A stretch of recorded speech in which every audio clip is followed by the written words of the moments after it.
The massive alien ships appeared suddenly at the edge of our solar system. They came without warning, their dark hulls blocking the stars. Earth's military leaders rushed to their command centers, fearing an invasion. Admiral Hannah Park sat rigid in her chair as the main screen flickered to life. She had trained for many scenarios, but first contact with alien life was not one she had truly expected in her lifetime. "All stations, report status," she ordered, her voice steady despite the tension in the room. Before anyone could respond, every communication device in the command center began receiving the same message. It came through in perfect English, translation seemingly automatic. "Attention humans of Earth. We request an immediate ceasefire to prevent further loss of life. Too many of our people have died. We wish to negotiate terms of peace." The room fell silent. Officers exchanged confused glances. "Ceasefire?" Hannah whispered. She leaned forward, pressing the communication button. "This is Admiral Hannah Park of Earth's United Defense Force. There must be some mistake. We have not engaged in any hostilities with your people." The alien face that appeared on screen was unlike anything humans had imagined. It had 4 eyes arranged in a diamond pattern, skin that shifted colors like an octopus, and what appeared to be gill-like structures on its neck. The being trembled visibly. "Do not pretend ignorance," the alien said. "Your exploration vessels have destroyed countless outposts across 3 star systems. Your weapons of invisible death have claimed millions of lives." Hannah glanced at her second-in-command, Commander Junho, who shook his head in confusion. "We have barely reached Mars," Hannah replied carefully. "Our species hasn't developed technology capable of traveling to other star systems yet." The alien's skin flickered to a deep purple. "Your vessels have been detected throughout our territories for the past 50 Earth years. We know your capabilities. We have retreated as far as possible. This is our final request before we are forced to take defensive action." The United Nations Security Council convened an emergency meeting. After heated debate, they appointed Admiral Park as Earth's official representative to meet with the alien delegation. The meeting point was set at a space station orbiting Mars, the furthest permanent human outpost. 3 days later, Hannah floated in the station's conference room, waiting. With her was a small team: Dr. Sunwoo Park, Earth's leading xenobiologist, Taehyun Kang, a linguistic expert, and 2 security officers. When the alien shuttle docked, Hannah felt her heart race. The aliens entered cautiously, their movements fluid and graceful despite the strange arrangement of their limbs. The leader introduced himself as Taejo, ambassador of what translated as the Coalition of Free Worlds. "We appreciate your willingness to meet," Hannah began, "but there is genuine confusion. On our part, humans have not developed faster than light travel. The vessels you've encountered cannot be ours." Taejo's skin rippled. He gestured, and a holographic display appeared between them. It showed what was unmistakably a human probe, one of the early unmanned vessels sent out decades ago to explore the solar system. "This is one of your death ships," Taejo said. "Small and seemingly harmless, yet carrying the most terrifying weapon we have ever encountered." More images appeared. Alien, worlds beautiful and strange, then the same landscapes dead and gray. The timestamp showed the devastation occurring within days of the probe's arrival. "I don't understand," Hannah said. "Those probes carry no weapons." Dr. Sunwoo moved closer to the images, studying them intently. His eyes widened in realization. "Admiral, I think I know what happened," he said quietly. "It's not weapons they're talking about, it's contamination. Our early probes weren't fully sterilized by today's standards. They carried Earth bacteria, extremophiles that could survive in space." Taejo nodded vigorously. "Yes, the invisible death. It spreads wherever humans go, killing everything in its path. Your microbes are harmless to you, but deadly to most life forms in our part of the galaxy." Hannah felt the blood drain from her face. Humanity had unintentionally been committing genocide across the stars. What they had proudly called exploration, other beings saw as biological warfare. "We had no idea," she whispered. These were automated scientific missions. We never knew they made contact with other life. Teijo's color shifted to a softer blue. Then, you truly are not waging war against us? No, Hana said firmly. And now that we understand, we can work to fix this. This was never our intention. For the first time, the aliens showed something other than fear. It might have been hope. The team worked through the night, examining the data provided by the aliens. Dr. Sunwoo Park's fingers moved quickly across his tablet as he analyzed the alien biological samples. His eyes were red from lack of sleep, but he couldn't stop. The fate of human-alien relations depended on understanding this misunderstanding. I've confirmed it, Sunwoo announced, looking up at Admiral Hana. Earth bacteria, specifically extremophiles, from our early probes, evolved rapidly in alien environments. What's harmless to us is devastating to their biochemistry. Hana rubbed her temples.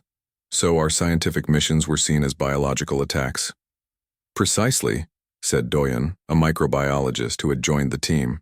He pulled up images showing the progression of contamination on an alien world. These bacteria thrive in conditions that would kill most Earth organisms.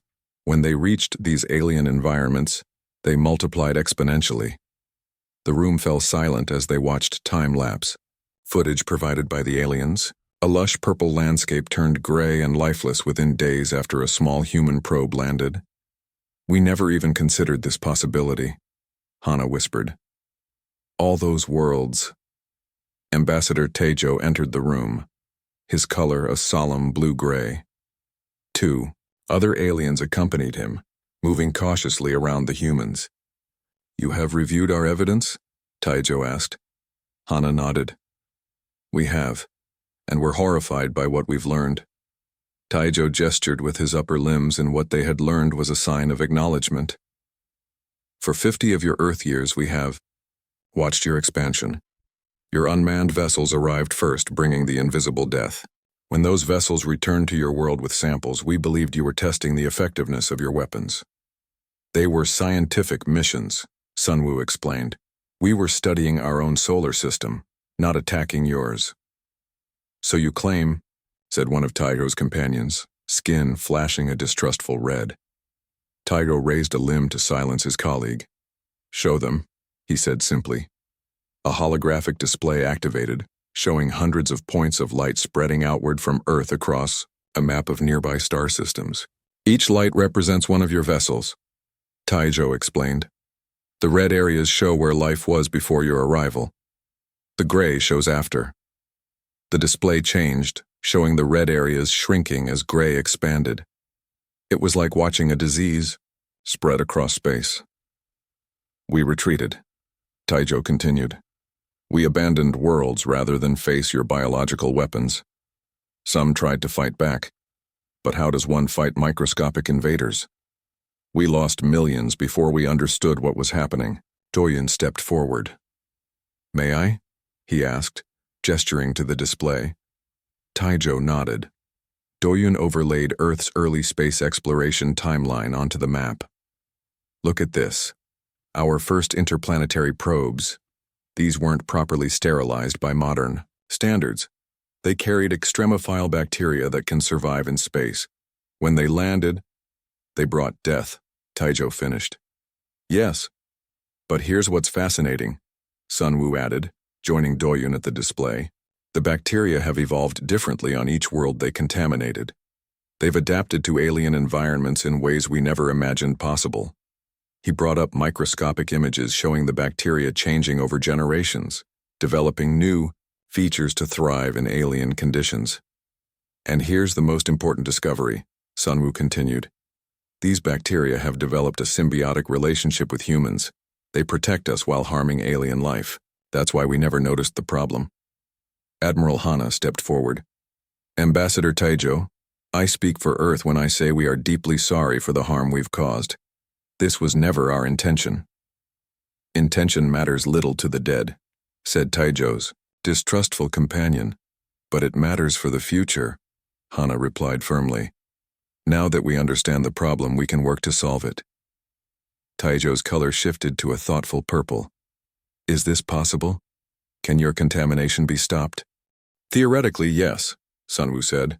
These bacteria can be modified or neutralized, but we'll need to work together. The aliens conferred among themselves in their own language, sounds like musical notes flowing between them. The coalition remains skeptical, Taijo finally said. Many believe this is simply another human trick. They fear direct contact will spread more contamination. We understand their fear, Hana said. But we cannot solve this problem separately. As they spoke, an urgent message arrived from Earth. The alien coalition fleet had moved closer to Earth, causing panic among the population. Some nations were preparing defensive measures. Hana looked at Taiyo, seeing the same concern reflected in his 4 eyes. The misunderstanding that had begun decades ago threatened to escalate into real conflict. We need to act quickly, she said, before someone makes a mistake that can't be undone.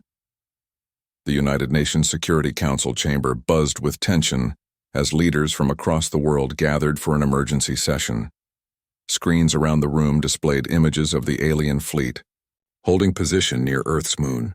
News channels worldwide were broadcasting non-stop coverage of what some called the invasion crisis and others the contamination catastrophe. Admiral Hana Park stood at the podium, facing the assembled representatives. She had just finished, presenting the findings about the bacterial contamination and its devastating effects on alien worlds.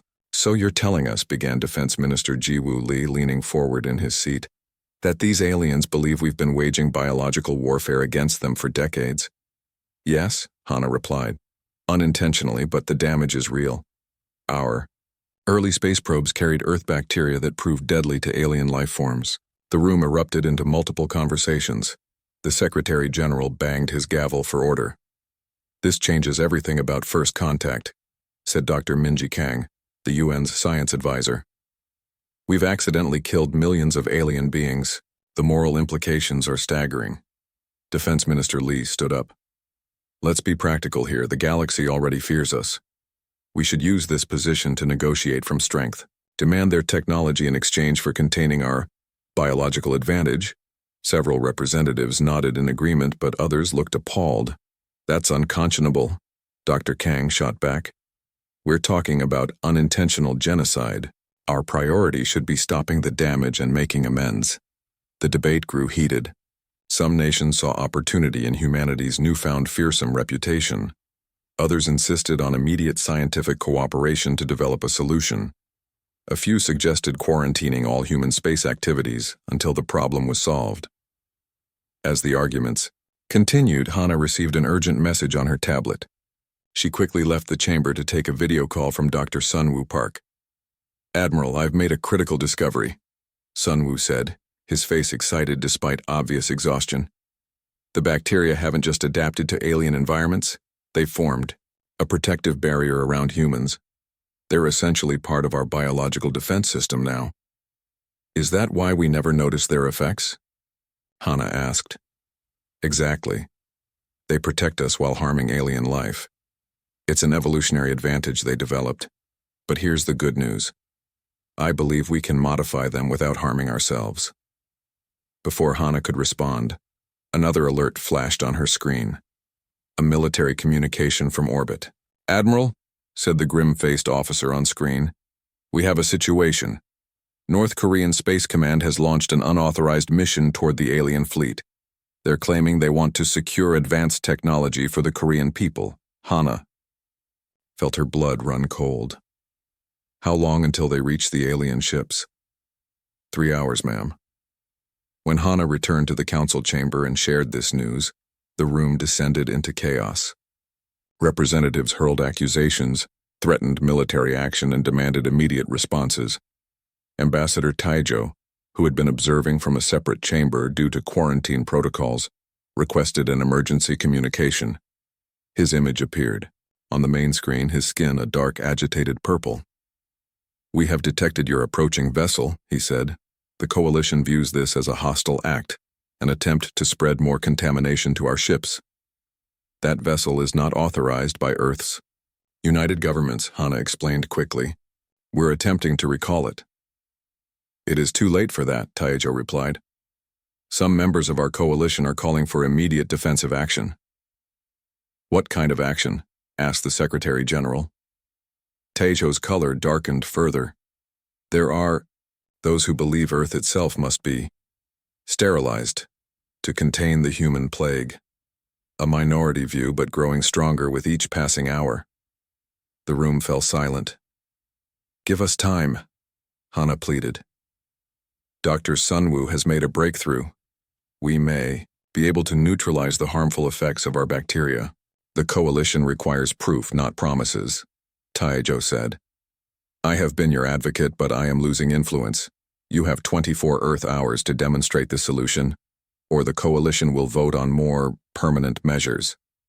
After Taejo's image disappeared, the Security Council faced its greatest crisis. Nations that had been arguing began working together, pooling scientific resources and military capabilities. Dr. Sunwoo was immediately granted emergency funding and a global team of microbiologists. Meanwhile, various space agencies scrambled to intercept the North Korean vessel before it could provoke the aliens further. As night fell over the UN building, Hana stood at the window looking up at the stars, now knowing they weren't empty at all. Humanity had unknowingly been spreading death among them for decades, and now they had just hours to prove they could stop. We're not going to let this be how first contact ends, she whispered to herself. Not with extinction, either theirs or ours. Dr. Sunwoo Park hadn't slept in 36 hours. Empty coffee cups littered his laboratory as he studied samples under a powerful microscope. The modified bacteria he was developing represented humanity's best hope for survival. How close are we? Admiral Hana asked as she entered the lab. Her uniform wrinkled from the long hours.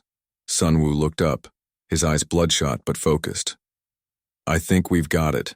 The bacteria can be modified to coexist with alien biochemistry without becoming harmful. He gestured toward a series of petri dishes containing samples provided by the aliens. In the first dishes, the alien cellular material was completely consumed by Earth bacteria. But in the final dishes, the two existed side by side, neither harming the other. It works in the lab, Sunwoo explained, but we need to test it in a real environment. Hana nodded. Time's running out. The coalition vote is in 10 hours.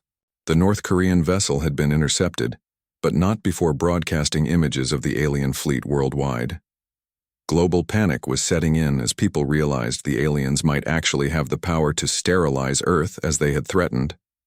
Hana's communication device buzzed. It was a direct channel to Taejo.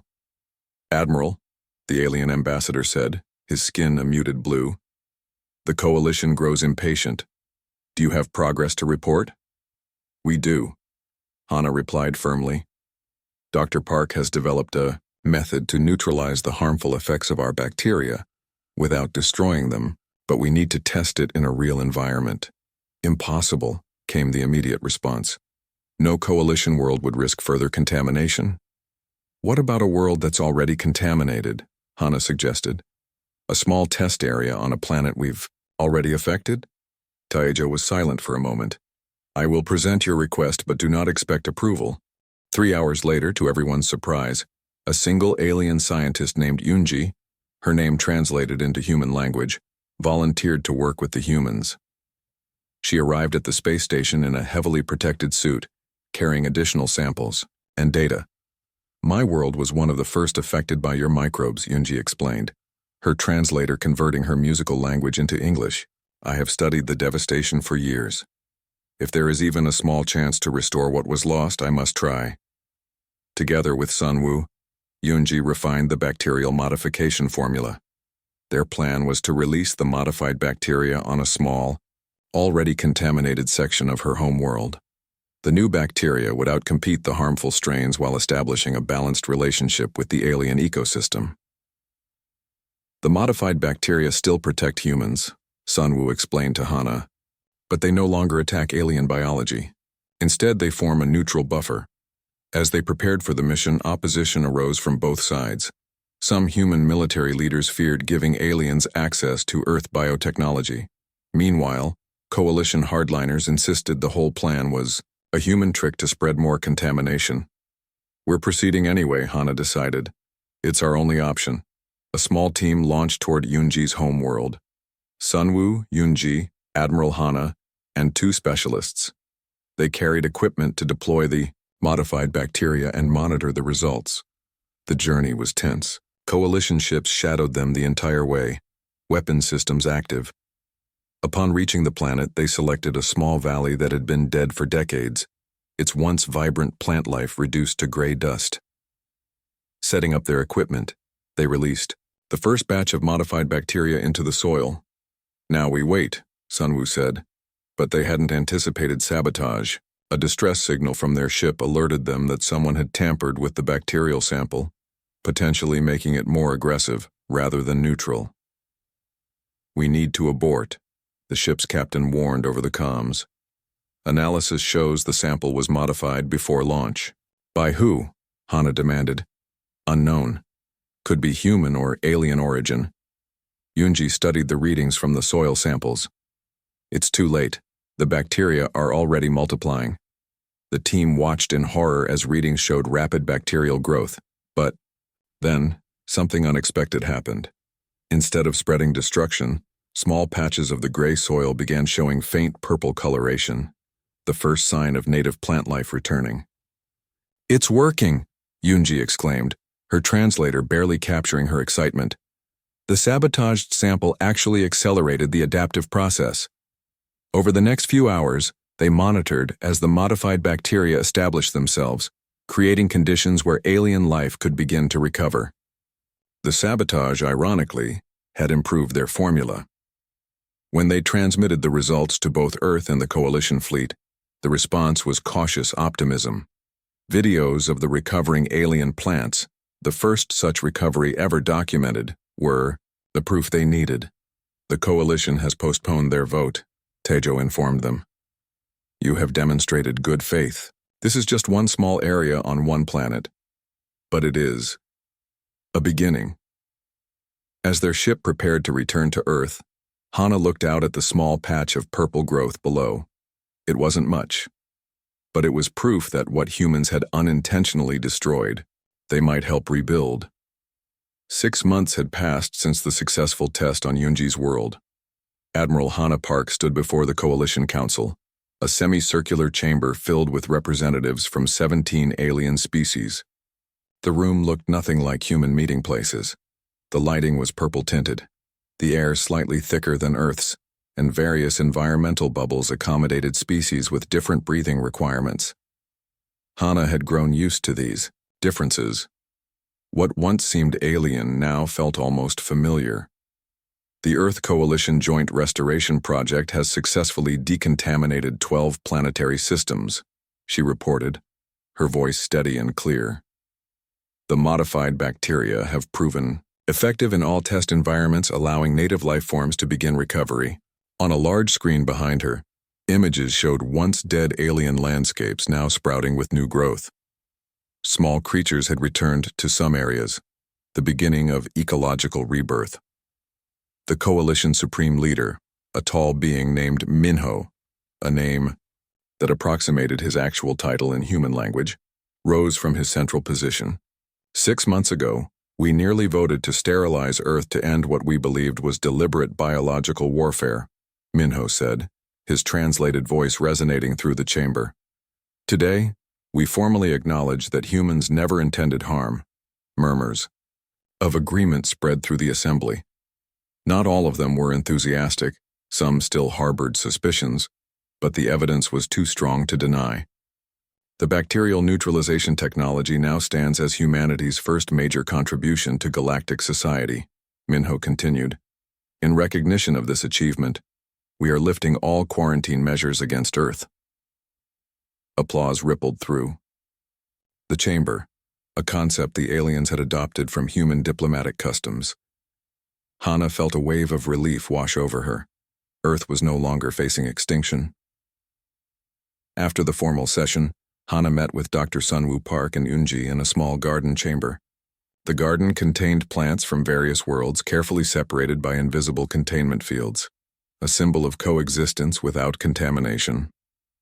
"Hard to believe it's only been 6 months, Sunwoo said, looking more rested than he had in a long time. From nearly going to war to establishing Earth's first galactic diplomatic corps, Yunji's color shifted to a pleased golden hue. Your people learn quickly. The bacterial modification techniques have advanced far beyond our initial expectations. Indeed, what had begun as an emergency solution had developed into a new scientific field.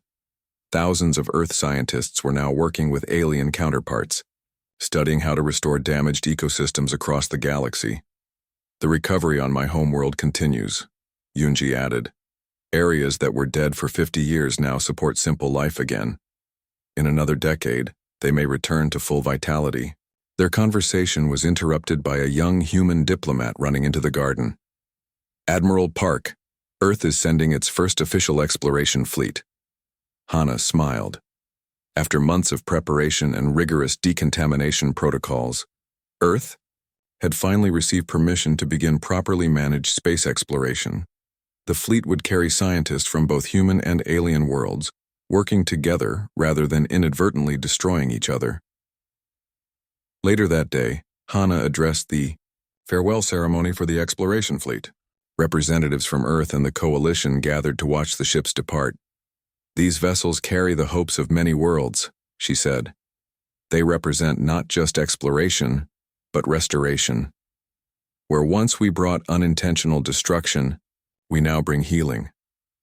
The massive ships gleamed in the starlight, their hulls decorated with symbols from Earth and alien worlds alike. Each vessel carried modified bacteria designed to help rather than harm, along with tools to study and preserve the diverse life forms they might encounter. As the fleet prepared to depart, Ambassador Taejo approached Hana. His color was a calm, contented blue. When we first met, I was certain your kind would be the end of ours, he said.